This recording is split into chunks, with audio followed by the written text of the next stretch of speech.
Shop దగ్గరికి డైరెక్ట్గా వచ్చిన వాళ్ళు షాప్ని చూసి చిన్న షాప్ ఇక్కడ ఏమి ఉండవేమో అని చెప్పి అనుకోకండి. షాప్ చిన్నదైనా కూడా అన్ని వెరైటీస్ ఉంటాయి, అది మీకు ఆల్రెడీ తెలుసు.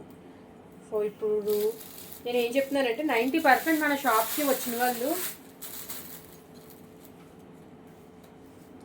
90% మన షాప్కి వచ్చిన వాళ్ళు బ్యాక్ వెళ్ళరండి. వాళ్ళు వేరే ఐటెం కోసం వచ్చినా కూడా మన దగ్గర ఐటమ్స్ చూసి ఖచ్చితంగా ఒకటి తీసుకుందాం అనుకుంటే 4 తీసుకుంటారు. అసలు నచ్చుతాయో లేదని భయపడ్డ వాళ్ళు కూడా అన్నీ తీసుకొని వెళ్తూ ఉంటారు, 10 మందికి చెప్తూ ఉంటారనమాట. కొంతమంది ఏంటంటే షాప్ని పెద్దగా ఊహించుకుంటారు. బొటిక్ అంటే చాలా పెద్దగా ఉంటుంది, పెద్ద స్పేస్ ఉంటుంది అన్నట్టుగా చాలా ఎక్స్క్లూజివ్గా ఉంటుంది అన్నట్టుగా ఊహించుకుంటారు. మన దగ్గర సౌకర్యాలకి ఏం కొదవలేదు, అన్నీ ఉంటాయి. ఫుల్ ఫీలింగ్, ఏసీ, మంచి షోయింగ్ అంతా ఉంటుంది. కాకపోతే షాప్ అయితే కొంచెం చిన్నగా అయితే ఉంటుందండి. సో చిన్నగా ఉంటే కలెక్షన్స్ ఉండవా చెప్పండి? అందరూ కూడా ఏంటంటే బాక్సెస్ తోటి ర్యాక్స్లో పెడుతూ ఉంటారు. ప్రతి లైన్కి ఒక 4 శారీస్ పెడతారు బాక్సెస్తో. మేమేంటంటే అసలు బాక్స్ అనేది ఉపయోగించాం.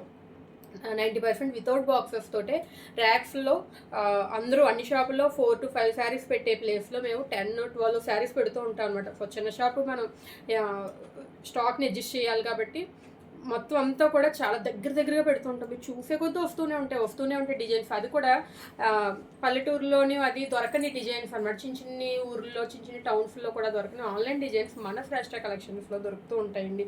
సో బయట నుంచే షాపుని చూసి ఐటమ్ చూడకుండా ఇది చిన్న షాపు, ఇందులో ఏమి ఉండవు అని చెప్పి అనుకొని బ్యాక్ అయితే వెళ్ళిపోకండి. ఒకసారి ఐటమ్ చూడండి, మీకు కావాల్సిన రిక్వైర్మెంట్ ఏంటో చెప్పండి, లేకపోతే తెప్పిస్తాము, లేదా వచ్చాక ఫొటోస్ అవి కూడా పెడుతూ ఉంటాం. సో మనకు తెలుసు, మీకు తెలుసు కదా, అందరికీ తెలుసు కదా, Shreshta collections online and offline shopping available అండి. నచ్చితే ఈ వీడియోని అందరికీ ఫార్వర్డ్ చేయండి. సో మన దగ్గర ఉండే కలెక్షన్స్ని, ఇన్స్టాగ్రామ్ పేజ్ని, వాట్సాప్ లింక్ని కూడా అందరికీ ఫార్వర్డ్ చేసి అందరూ గ్రూప్లో జాయిన్ అయ్యేటట్టు చూడండి. Thank you so much.